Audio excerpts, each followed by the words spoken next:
Hey guys, Foxdrop here, welcome to the last Road to Masters episode of the season.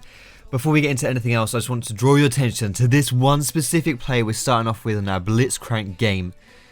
Something I mentioned a few episodes ago about something that's been tilting me about playing support with my AD carries is their inability to use summoners in the very early all-ins, such as this one, and bam, no heal coming out of the AD carry. What is it? I don't understand. I mean, high diamond, guys, high diamond, and the AD carry doesn't even use heal. This is not the first time this has happened. I've been tilting about this and raging about this in the previous bloody episodes, but it's still happening. Holy moly.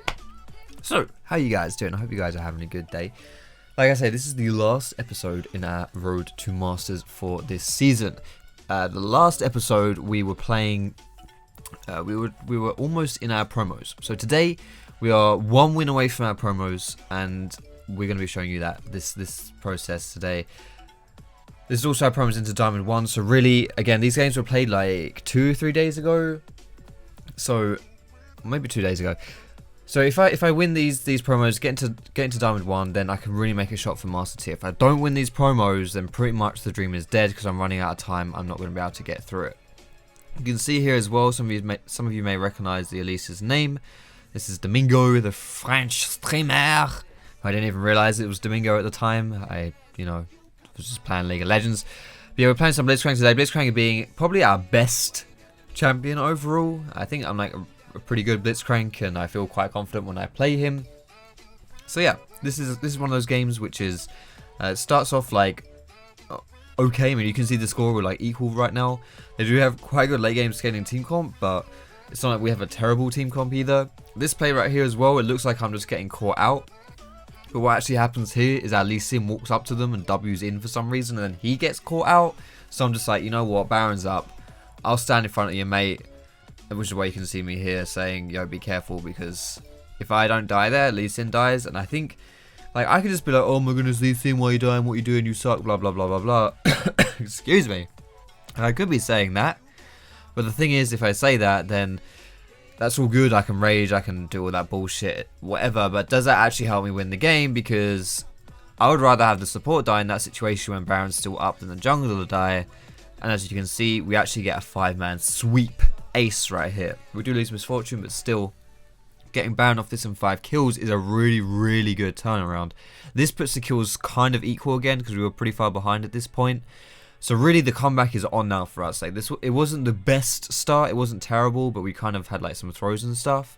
But we get Baron, we get some objectives here, and that's what it's all about really. Is like making a comeback through getting this Baron. So kind of the game is on us right now. Like we can win this game. Like I said, if I win this game, I get into my promos, and if I get into my promos, then it's all on for getting the Master Tier race. So I really do want to win this game. When you've got Baron, what you want to do is you want to group up with your team. You want to push down towers. Specifically, you want to try and get towers because towers obviously give you, well, towers are what enable you to push down and to get into the enemy base, all that lovely business.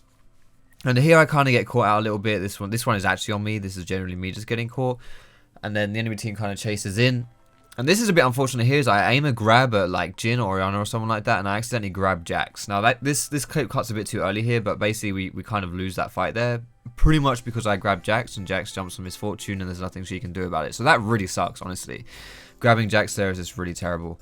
And like this is all just like this enemy team comp is so good at catching people out. If you look at these clips where we've been getting caught and stuff, almost all of them start with a Jhin ultimate. And this is why Jhin is such a strong AD carry, especially in like this elo and high elo, because he can make plays really well. He sets up these plays with his ulti, and like especially with that enemy team who has like Karma on their team, as Orianna, they speed themselves up, they jump in. And there's nothing really we can do about it to get away from them. So it's really tough. Honestly, you have to be grouped up. You have to be really careful. Holy moly, I'm losing my voice. It's just tough. It's a really tough team comp to play against as far as not getting caught out of position goes. So you'll see like in solo queue, I say this a lot, but in solo queue the power of initiation is really powerful. Why is my voice going so much? Holy moly. This sounds like a really dumb phrase. The power of initiation is powerful. What a stupid thing to say. But basically, if you can choose fights that you want to take, decide when it is you want to go in and all that lovely stuff, then that really helps you to win solo queue games. And as you can see in this game, it's pretty much what won the enemy team the game is they had the Jhin ultimate, and then the Karma stuff as well, like all that initiation, like the Jin for the hard initiation, and the follow-up with the Karma speed boost and the Orianna speed boost as well, all that stuff, it just makes it very easy for them to catch us out. That's basically like what lost us the game. Didn't play amazingly in that game still, but a bit of a tough one. Moving on to the next game here, again another Blitzcrank game because he is my best AD carry.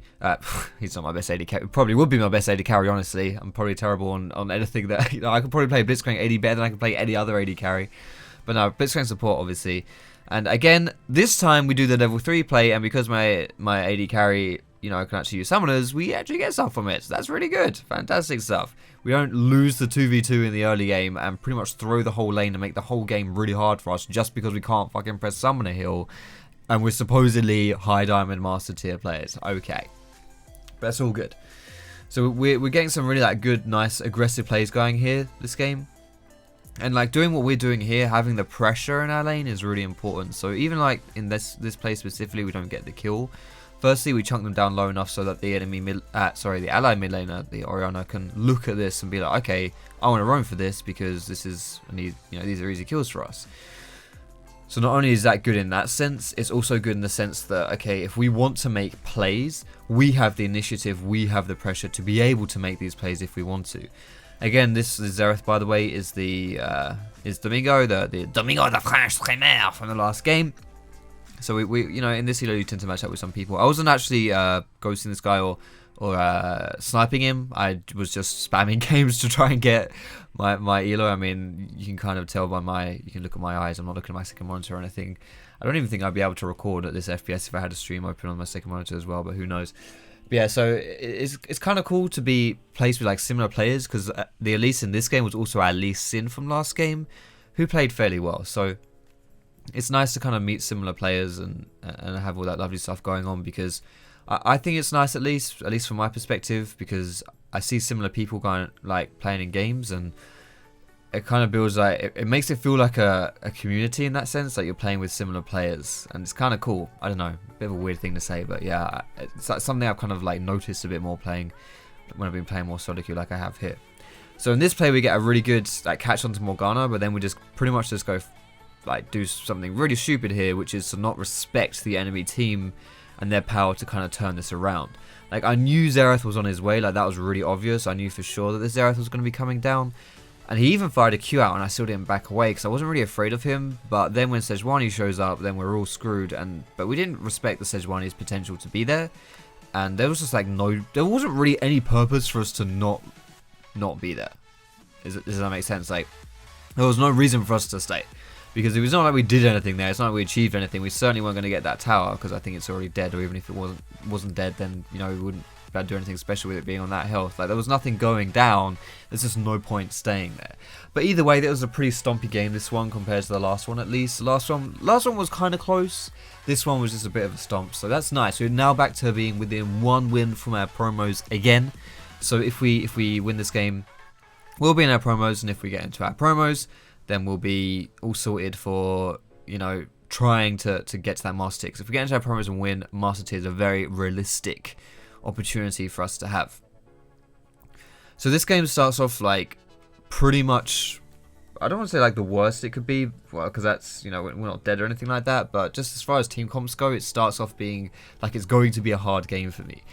Playing against, tanky teams is a bit of a pain in the ass, but especially in lane, against someone like Jinx, all Jinx does is just push. That's all Jinx does as an AD carry. That's what she kind of is intended to do. She's just meant to push.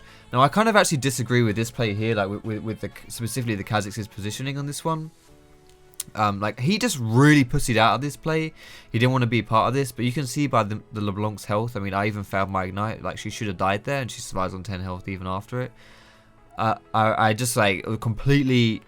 We saw LeBlanc coming down from mid. We knew that our mid could roam in there as well. We had two people. We could collapse. It was 3-on-1. I know we're getting chased from behind as well, but we could have done it, honestly. And it's just a bit unfortunate for that to happen, to be perfectly honest. But either way, it's whatever. We get the dragon still, so it's okay. And then they do some really, really awkward dive there. Alice is a very good dive champion, but yeah, you can't get away with that. But that is what is difficult about playing against these people as Blitzcrank. Playing against, I think that Alistair is arguably the hardest counter to Blitzcrank in a lane in my opinion, because you really never want to grab him, and it's really hard to just like play around the fact that there's someone in the enemy lane that you really don't want to grab, and it can also like screw you over. I don't really know whether it's the hardest counter, because at the same time range supports are really hard to play against because they just push you in all the time as well. And you know, being pushed on the towers, Blitzcrank is the worst thing because it's really hard for you to de-push waves because you don't have any abilities to help you with that. And you don't have any sustain either. Like, you're a very binary champion on Blitzcrank. You're very much like, okay, if I go in, I'm good. If I can't go in, I'm fucked. That's pretty much just how Blitzcrank plays. So it's kind of hard to play against. You know, when you have to deviate from just that really ballsy playstyle, it's a little bit tricky. But this game, you know, we're 20 minutes into this game. It's kind of close. We're almost even in kills. It's not. We haven't won this game by any means, but we also haven't lost it. So it really just kind of depends how this mid game goes right now. Getting some picks like that grab onto Diana is really good though. Having picks is perfect. Picks allow you to, obviously getting kills allows you to kind of take objectives after that, or just to get a gold lead as well from it. So that kind of like getting picks and stuff kind of helps you snowball, and as you can see here, the game just snowballs into what ends up being a victory for us. So now we are in two promo games. First promo game, we're playing as Nautilus top lane. Now, Nautilus top lane is probably one of our best top laners as well, I feel like. Well, he is our best top laner, but he's one of our best overall. I have like the highest win rate I have this season is on Nautilus. I think I may have finished just under 70%, but in around 30 games, I was about 30% win rate. So pretty good win rate, honestly, on Nautilus. And I'm quite confident on him. However, because I don't tend to play a lot of ranked games, like this season I have like maybe like 170 wins or something like that. It's really not a lot of wins because I don't tend to play a lot of ranked games.